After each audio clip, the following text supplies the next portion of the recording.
Hey guys, welcome to Kachi Bachi. Today we're just taking a minute to share with you some of our experiences in these last few days. So I have worked in this industry or in the sewing machines or quilting, like just fabric industry for the last decade and sewn pretty much my whole life. And I would never have looked at that and considered myself an essential employee. Just my mind doesn't go there. It's typically like hospitals, yes, doctors, nurses, pharmacists, any of those. I was even thinking like, well, there are more people home, so obviously we really need our trash collectors, and like they would absolutely be essential employees, but never looking at myself and saying that like what I do is essential to daily life here in America. But then there became need for surgical masks, and that completely like transitioned the way that like the store has functioned and just what we're doing in the community, what they're doing. It turned from like, well, now I have like quilting time to, oh my gosh, how many masks can I make today? And where can I find elastic? And okay, everyone's out of elastic. What do we do? And seeing this community just rally behind one another and bringing fabric to one another and just coming and getting anything and everything that they can in these last few days to just make as much as possible to kind of hopefully put a dent in the need for these masks. And I was just like waiting with bated breath every day. It was like, okay, you just take it one day at a time and we'll make as many masks as we can. And then they got the notice from the mayor that we were deemed essential employees in this time because they're providing that like need for the medical services. And so we've been able to keep our doors somewhat open, sanitized, but like open enough to do curbside pickup and allowing like one or maybe two customers in at a time in order to like purchase the materials needed to make these masks in this really trying time.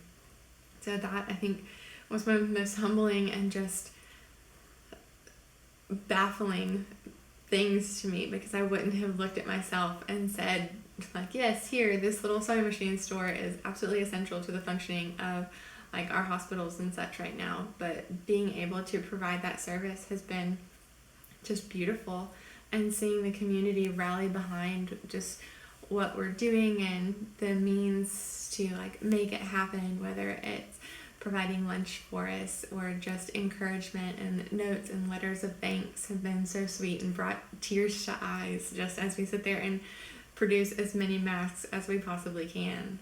So that's been absolutely beautiful and unexpected in this really just stressful and overwhelming time, to be able to help in not just a small way but in a big way, of like being able to make hundreds of masks and provide people with the means to make as many masks as they possibly can, as we're getting calls from hospitals and nursing homes and retirement homes and like special needs homes for children, and just like anywhere and everywhere there's so much need for this. And seeing like the amount of people coming and saying, calling and saying like, can I have anything? Like, what could I be able to pick up? Could I send someone to pick up? We don't even have a chance to bring them to the hospital. They're gone like before we can even count them to get them out the door.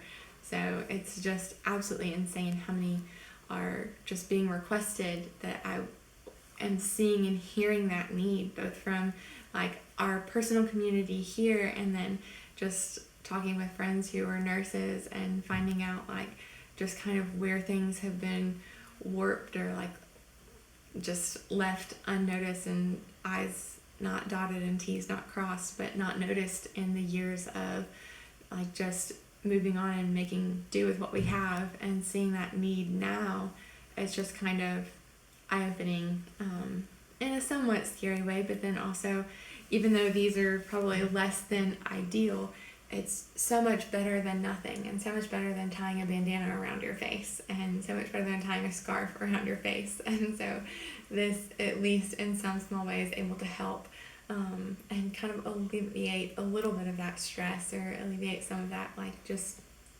anxiety of like, am I going to go to work today and will I be able to protect myself or my family, and just my own life being put at risk. And at least this takes a little bit of that worry down a notch, hopefully. for all of the people who are out there on the front lines.